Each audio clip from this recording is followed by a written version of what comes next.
of Islam changed the way women were viewed. And for many individuals, even today, this is a very scary thought. Women in Islam became people who could own property rather than property who were owned by people. Women, with the advent of Islam, became eligible individuals who had a voice, who had rights.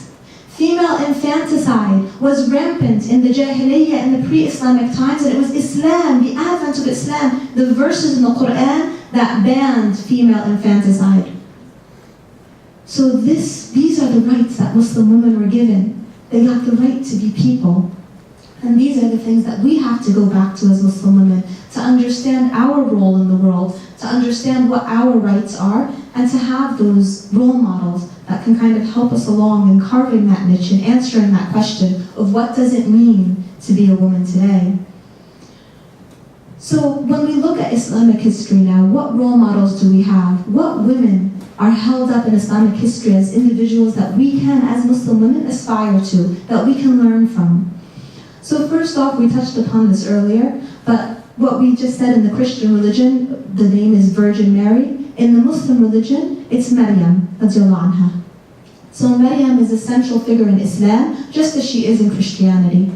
But in Islam, she's seen as an elevated woman, a woman who is one of the women who is promised Jannah, who is promised paradise, because of her struggles. And when we look at the narrations in the Quran that were given about Maryam, radiallahu anha, and we know that Maryam has a surah, a chapter in the Quran dedicated to her, dedicated to what she did and what she went through.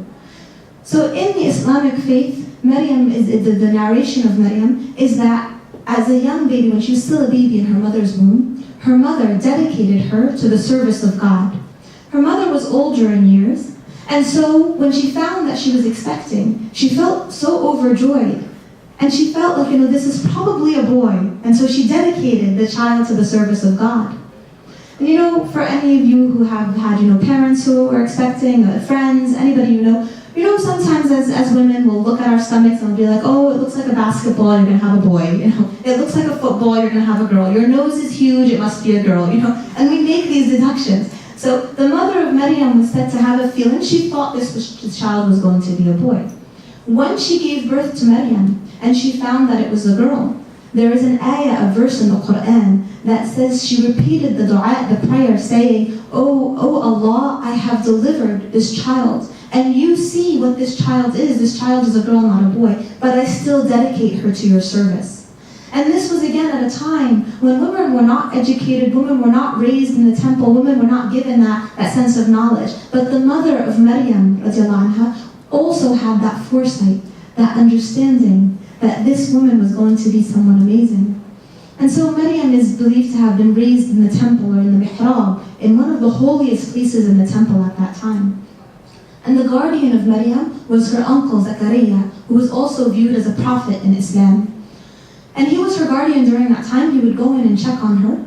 And in the narration in the Islamic faith, it said that Zakaria, the prophet ﷺ, would enter the mihrab and he would see the fruits of summer with Maryam in the winter. And he would see the fruits of winter with her in the summer. And so he asked her, where is this coming from? How can you have the fruits of summer in the winter and the fruits of winter in the summer? And Maryam, radiallahu anha, in her simplicity, in her pure faith, she would always answer and say, هَذَا مِنْ عِنْدَ اللَّهِ, which means this is from God. And so it's said that Zakaria the prophet was inspired to make a prayer at that moment, to pray that God would bless him with a child who would be as faithful and as simple as Maryam.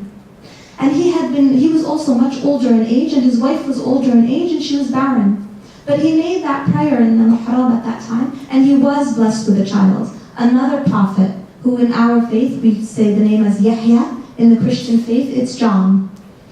And so he was blessed with Yahya, who was said he was so pure of heart, so pure of faith, that he was constantly crying. So much so that he had like rivers of tears on his face and grooves from where his tears were. And so it's said that his father went to him and said, what is it that makes you cry all the time? And Yahya, who was again so pure of faith and so strong in his belief of monotheism, would respond and say, I have been blessed with so much in this world that no matter how much I thank God, it will never be enough. And so for this I cry. And so this Maryam radiallahu anha is a central figure for us in Islam, is a woman who we look at and we say, this is a woman who is strong, who is pure in faith. You know, when Maryam radiallahu anha came to deliver Isa, which in Islam we believe is a prophet, in Christianity of course the name is Jesus, when she delivered the baby, in the Quran we're told that she was commanded by God to shake the trunk of the palm tree so that a date would fall and so that she could feed herself and also put it in the mouth of the child. Now, if you've ever tried to shake a trunk of a palm tree, you know it doesn't really shake. It's very hard to shake a trunk of a palm tree, and it's even harder to have fruit fall from it. So we're told in the Quran that this woman who had just given birth was commanded to do that. And so she shook the trunk of the palm tree. She took that action because the belief is that God can say be and it will be, but that He wanted to see action. And this is a central part to our beliefs today as Muslims, that we have to take action in our lives, that it's not okay to just sit around and say, you know, what will happen will happen. You know, as a woman, for example, it's not okay to just sit back and say, oh, you know, there's so much oppression in the world, what are you going to do? You know, this is not what our Islam prescribes. This is not what the women who we look up to do.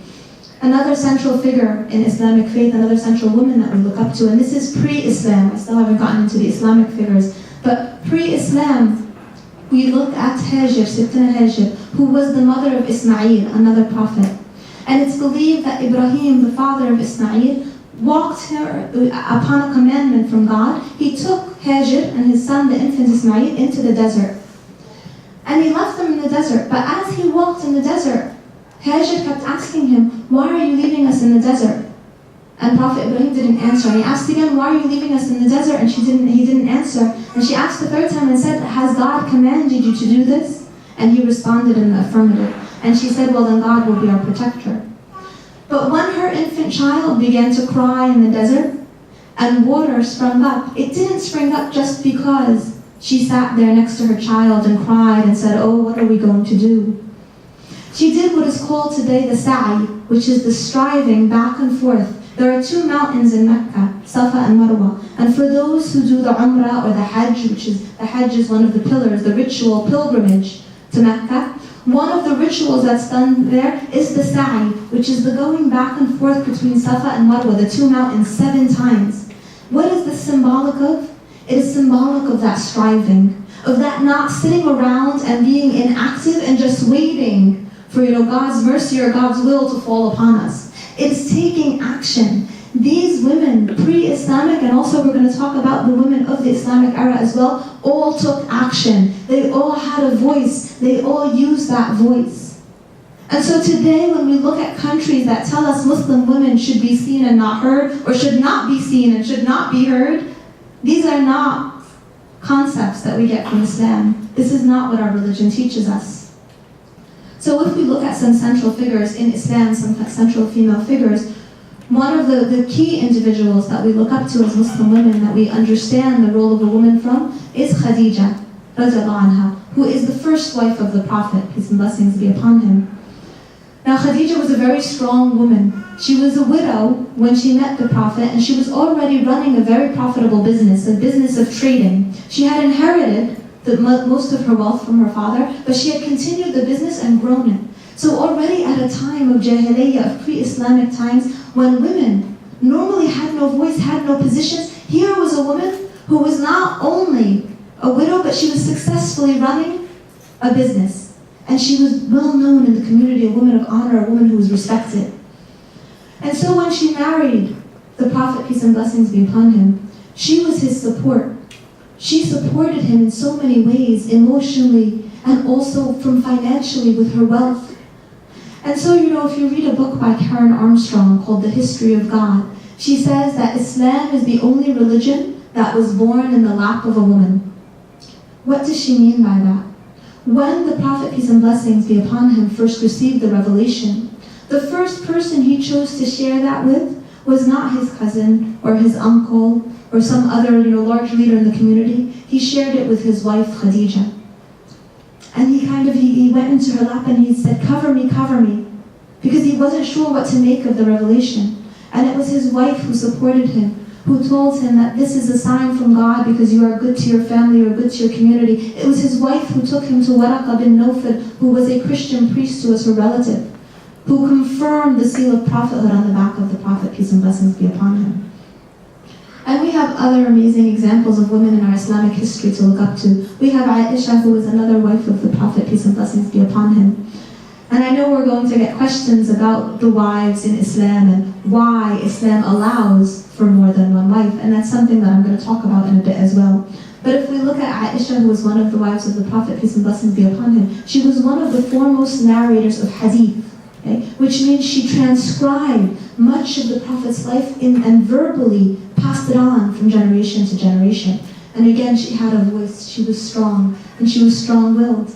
And we have other examples of Hafsa and Zainab and others of the wives of the Prophet, peace and blessings be upon him. And one of the strongest examples of a woman from the Islamic era may be Fatima, the daughter of the Prophet, the daughter of the Rasul sallallahu alaihi wasallam.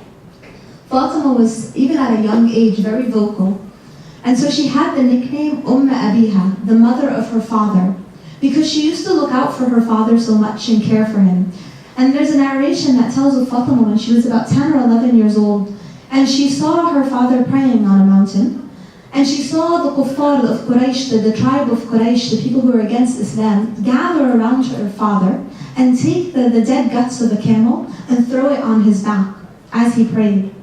And so she was so agitated and upset about this, she ran up the mountain and she separated the tribe of Quraysh and she started to yell at them and tell them, "Leave my father alone." And she removed the dead guts off the back of her father. Now when her father was done praying, peace and blessings be upon him, he didn't yell at her and tell her, women should not be seen and should not be heard. He didn't tell her, go back to the home, you have no place here. No, he kissed her forehead and told her, don't cry, your father will be victorious.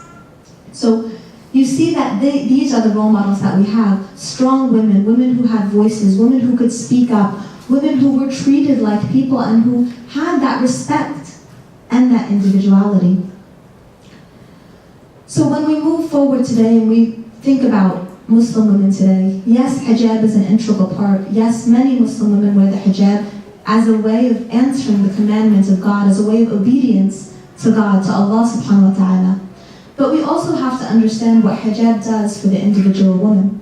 For me personally, hijab is my badge of faith.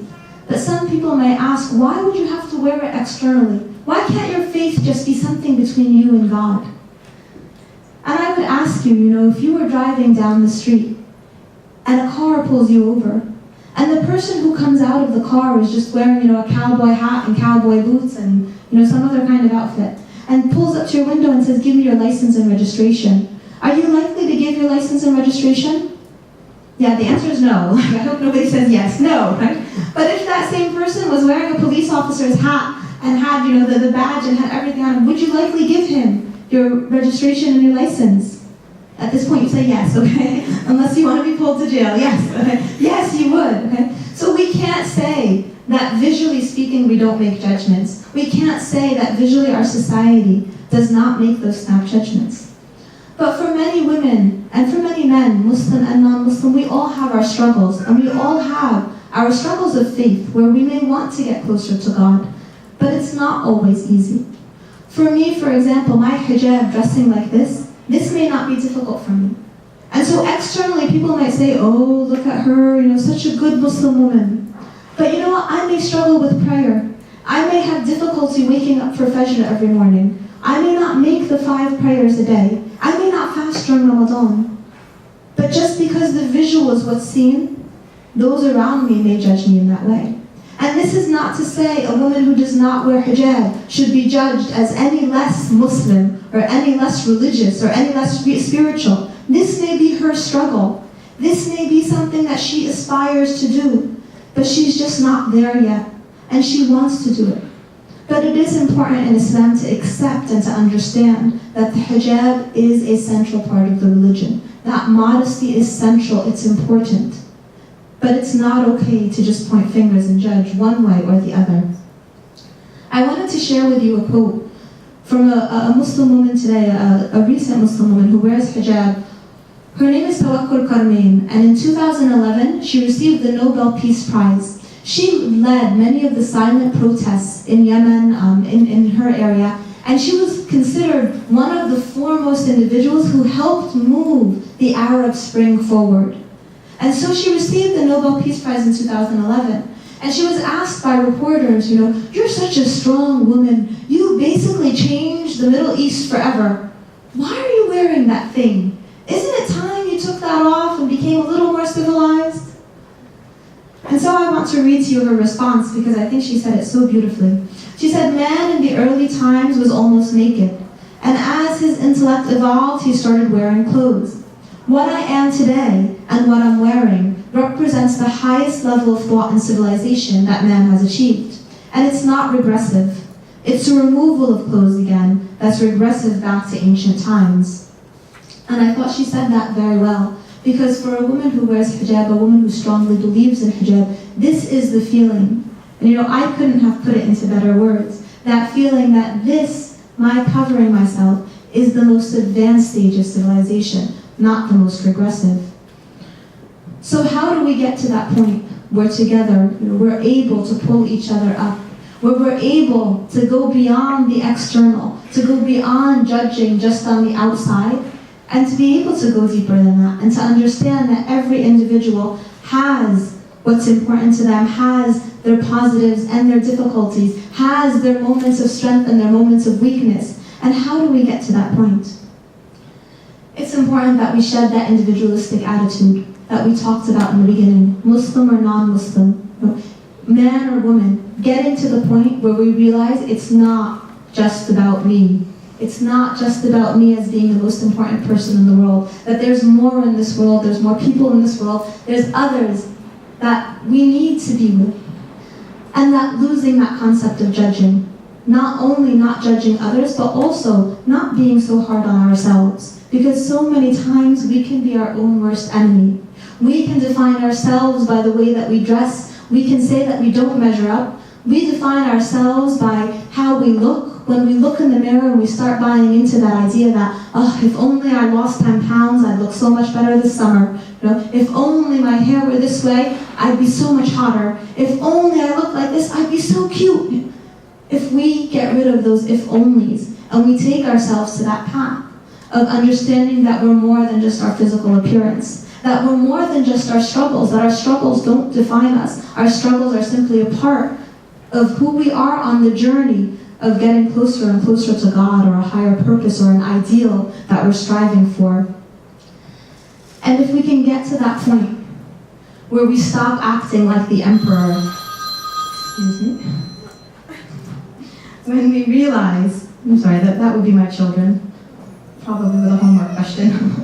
But when we get to the point when we realize that we don't have to wear invisible clothing to look good, that we can move beyond buying into what society, media, the clothing industry keep telling us we should buy into, and we can really look deep down and ask ourselves, what defines me as a woman or a man? What do I stand for? What do I believe in?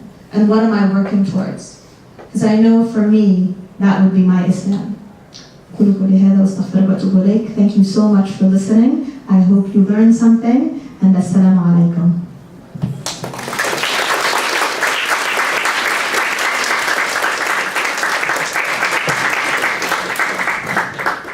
I think we have time for question and answer? Yeah, we do. All right, so we do have time for question and answers.